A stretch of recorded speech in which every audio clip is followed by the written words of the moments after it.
Right, if you told me 30 years ago, or maybe even 10 years ago, that I would be here in Tirana, Albania, on a stage with a headset, about to talk to you about how I use mobile phones and drones and laptops and AI and carry little microphones in my handbag that I use to interview people, I would have thought you were talking absolute nonsense. And then I probably would have tried to look up Albania on a map to check exactly where it was.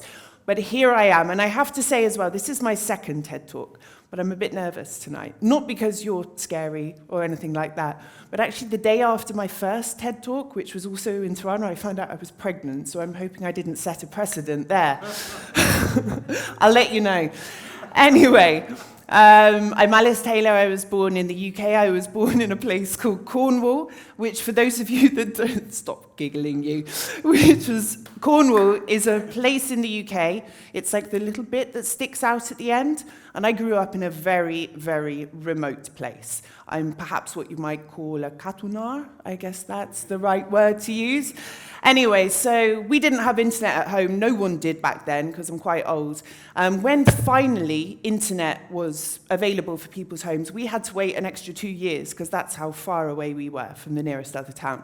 If I wanted to send a text message, I had to walk to a field, climb a fence, and hold my phone up like this and press send. If I wanted to receive a message, I had to do exactly the same thing, which as a teenager made it a bit difficult when it came to boyfriends and things like that. You're there waving it around, has he texted me? Or no, he hasn't, screw him. Anyway, I grew up in the UK. I loved painting, I loved art, I loved photography. Back in those days, I learned how to process my own film, how to print in a darkroom. It was either that or you had to go to the chemist and it took a week and you got back these terrible photos with your finger over the lens. I was trying to explain this to my daughter the other day, who comes with me when I film. And she was like, yeah, but Mummy, why didn't you just look at it on your phone? And I was like, oh, my darling sweet child. You know, she couldn't understand this world without phones. Anyway, fast forward a few years, and I found many years actually, and I found myself in Albania. As the lady mentioned, I'm a journalist, I'm a writer, I've written 3 books, I'm writing my 4th now. I've traveled north to south, east to west, places where there's no phone signal that are barely even on the maps. I like to seek out the most interesting places possible. I film, I write articles, and I do all this thanks to technology. You know, I've written news articles. I wrote one the other week. Maybe you saw it about the new AI minister, this new minister that's going to be made of AI. I wrote that, sat in a cafe. I've written articles that have gone mega viral worldwide when I'm stuck in the traffic jam on the way to leisure. We've all been there, haven't we? It's terrible. Anyway, even from the beach. But because of technology, I can write it, I can send it. I've interviewed former prime ministers in bars in Brussels. I've just gone up to them and gone, can I interview you? And then I send it and it ends up on Albanian TV. You know, this is amazing. Being able to do this, to have this access to technology to facilitate the work that you do. And as the lady mentioned earlier, my content goes viral. I'm sure it's not just my mum pressing refresh, watching it. You know, 12 million people a month are watching this stuff, you know?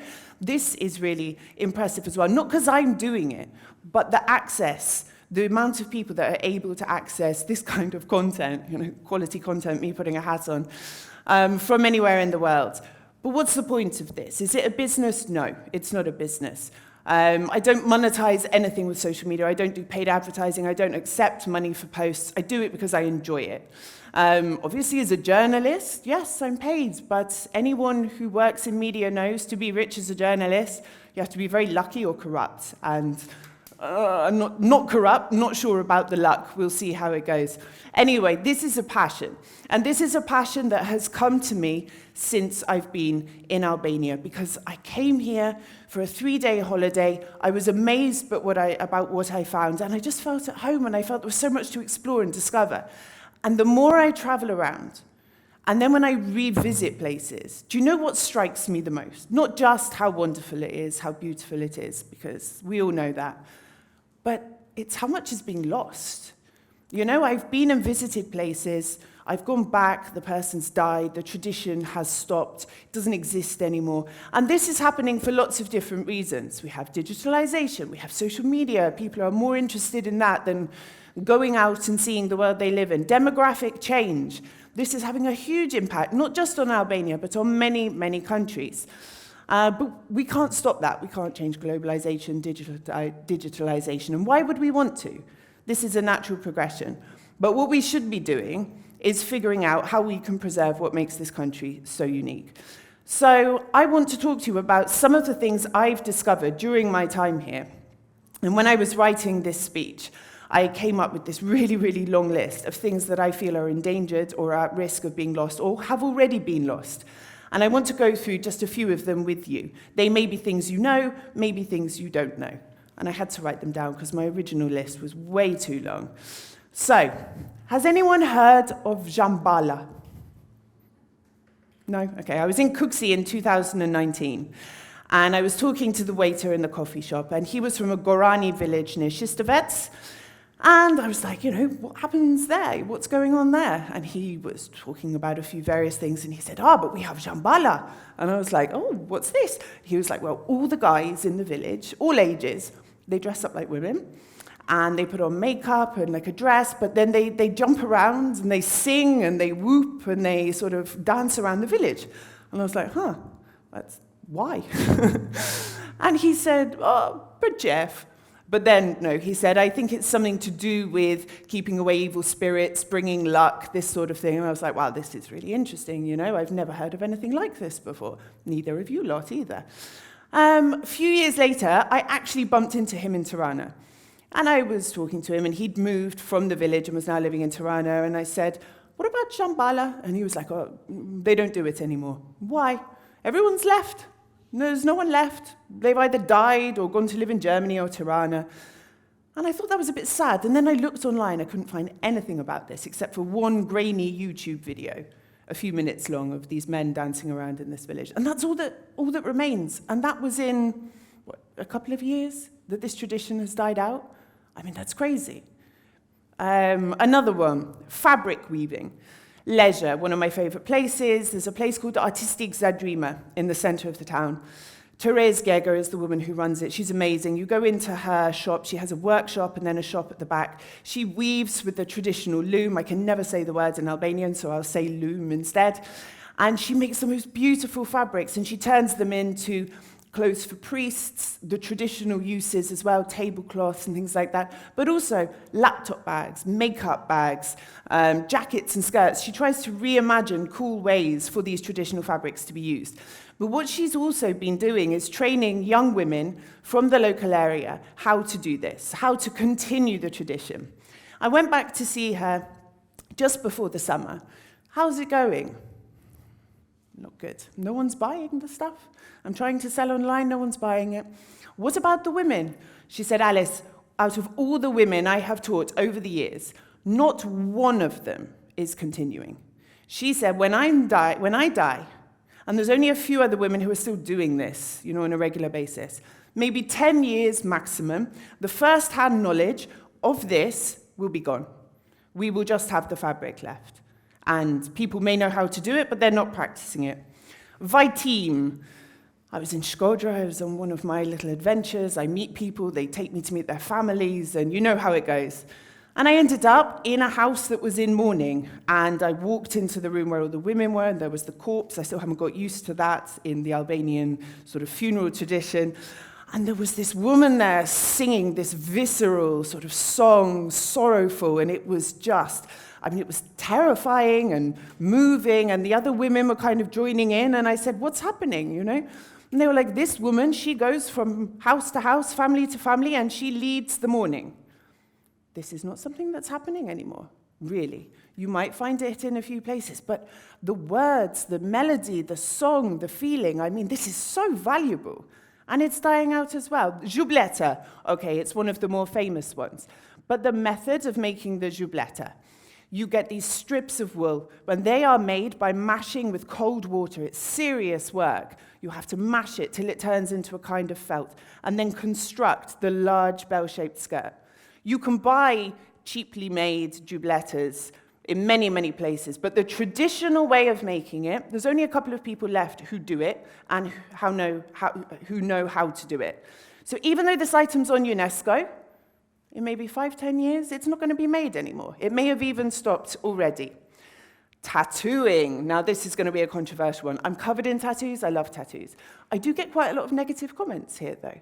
People say they don't like them. I don't like them on women. And do you know what I say? I turn around and I say, did you know that in the north of Albania, for centuries, women had tattoos? They would tattoo each other. On the 19th of March, they would tattoo younger women.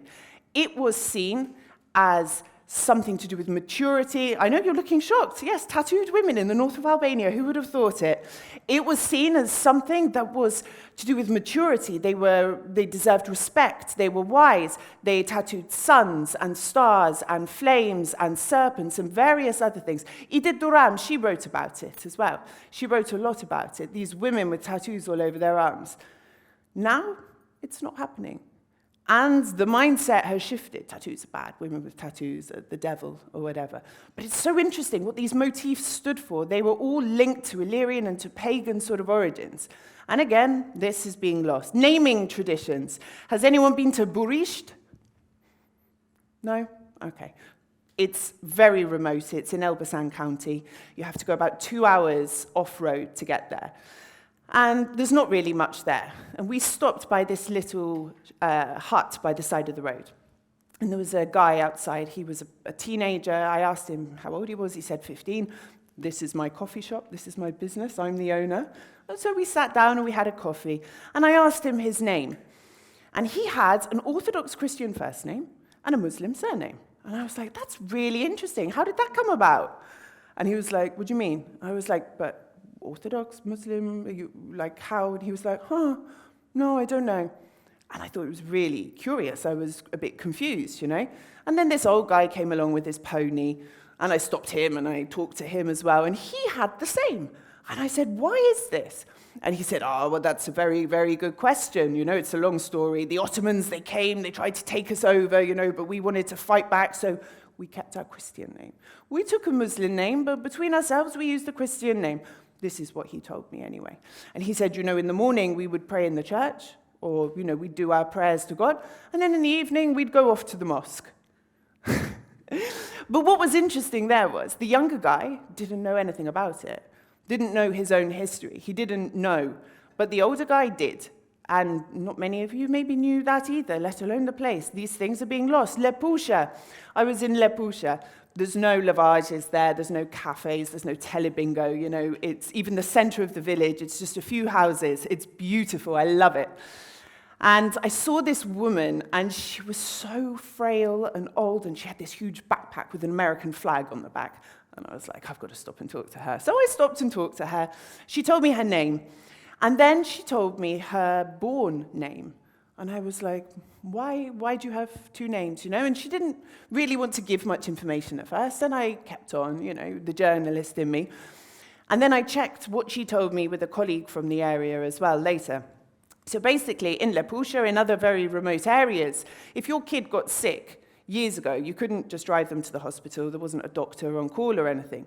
If they got really sick, a lot of them would die. Child mortality was very high. But if they survived, it was seen as a miracle. So they would discard the old name. And from the day they recovered, they'd give them a new name. And it was bad luck to use this old name ever again. It was just completely discarded. You should never mention it. And then they went by this new name. I find this fascinating. I don't know if it's just Lepusha, but I mean, this is so interesting. Weaving chalims. I was in Zogaj, rug weaving, and I went to this woman's house, rickety house, beautiful old house, and she had a room at the top with holes in the roof, and she was doing her work there. And I said, why the holes in the roof? And she said, because I get more light when the sun shines from a certain angle. And she was desperately trying to make money for her family by weaving rugs. And I said, does your daughter do it? Well, she knows how, but she's not really carrying it on, you know. Same in Kuksi. For many, many years, Kuksi had a huge factory for making rugs, chilims and the more Turkish sort of style. Today, there's still a group of women there that are doing it, but they're mostly over 60. There's a couple of younger women working in the cooperative as well. But again, they all want to leave, you know? When they do, who's going to carry this on? I'm going to mention language now as well. And I do realize this is ironic because I'm talking in English, but my Albanian's not quite as good. So Albania has its dialects. It has, every town and village seems to have something different about the language and the way that they speak. But everyone moves to Tirana and they drop their accents. They start speaking the standard, or they go on TV, they put on the standard. A lot of this gets lost because it's not written down anywhere. A lot of it, these subtle regional variations. Diaspora, when they come back for the summer, I've met so many, their kids don't speak Albanian. You know, this is hard. My daughter's kindergarten teacher, she said, they're coming, they don't speak Albanian properly. They're speaking it with English words mixed in, with an American accent. You know, what's happening to the language? I hope one day I can give a TED talk in Albanian for you. We can talk as well traditional clothing. So again, one of the things I love is going to all the different regions and trying on the beautiful different clothes. Some have flowers, some have gold coins sewn into them, some with silk, some just with cotton. But people used to wear these quite regularly, maybe not the full-on sort of. You go to leisure, you see some women wandering around still in their traditional clothing. But this has started to die out. People stopped buying them. Then they would just rent them for special occasions. Now people aren't even really renting them. At weddings, sometimes the bride would change into a traditional dress halfway through. Even that's not really happening anymore. So what's going to happen to this? Your sense of identity. We can also talk shooting at weddings. You know, the gun at... No, okay, maybe we can not carry that one on. I think we're safe with that one. But my point is, this is just a snapshot. This was just a few things that I could think of that I feel are at a big risk of being lost. You know, and I see Albania as this amazing country. Like, in the UK, we don't have this level of cultural and traditional diversity. Someone asked me on a TV show once, what's your traditional clothing? I was like, well, Ireland, Scotland, Wales, we have, but England, we don't, what, like a football kit? I don't know. I don't know. What's our traditional clothing? There's not that regional diversity and variation, or pride, really, as well. And what I see in Albania, everything is changing so quickly, and we can't stop that, but we should have it as a mission to preserve it. It's everybody's job as an Albanian to preserve this in some way, to not turn the back on the things that have made this country so unique. And it can be a business as well for you. There are journalists, there are anthropologists, there are tourists, there are all sorts of people who are dying to learn, to experience things from the raw perspective. And I think this should be a mission for you, and it can also be a business as well. Thank you.